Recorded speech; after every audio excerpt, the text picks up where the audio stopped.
Assalamualaikum warahmatullahi wabarakatuh. Perkenalkan, nama saya Ahluddin dan ini teman saya Agil Bedriansyah. Di sini kami akan memberikan contoh teks eksplanasi fenomena alam banjir. Banjir adalah suatu fenomena alam berupa naiknya air sehingga menutupi permukaan tanah di wilayah tertentu. Banjir juga termasuk ke dalam bagian siklus hidrologi, yaitu siklus air di permukaan bumi yang mengalir menuju laut.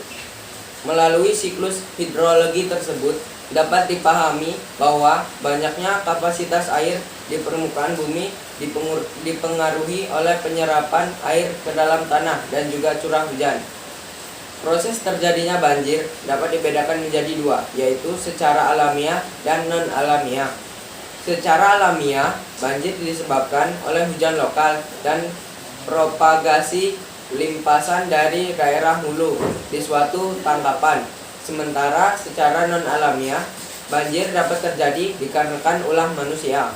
Proses terjadinya banjir secara alamiah adalah mulai dari turunnya hujan, air hujan yang jatuh ke permukaan bumi, kemudian akan tertahan dan dikonsumsi oleh tumbuh-tumbuhan.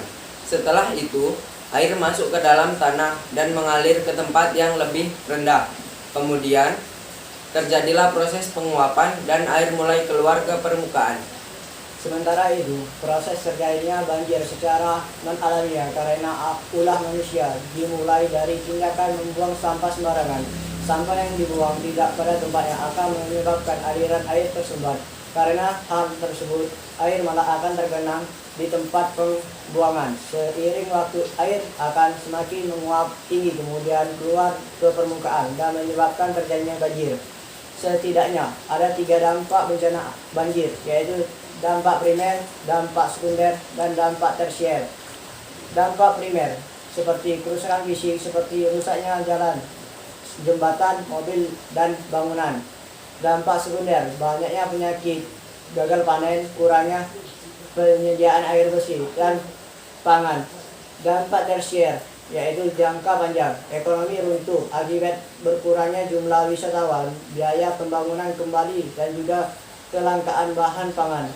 Oleh karena itu, saya mengajak untuk kembali tertib membuang sampah. Jangan membuang sampah sembarangan ke area sungai yang justru dapat menyebabkan banjir dan efeknya kembali ke diri kita sendiri.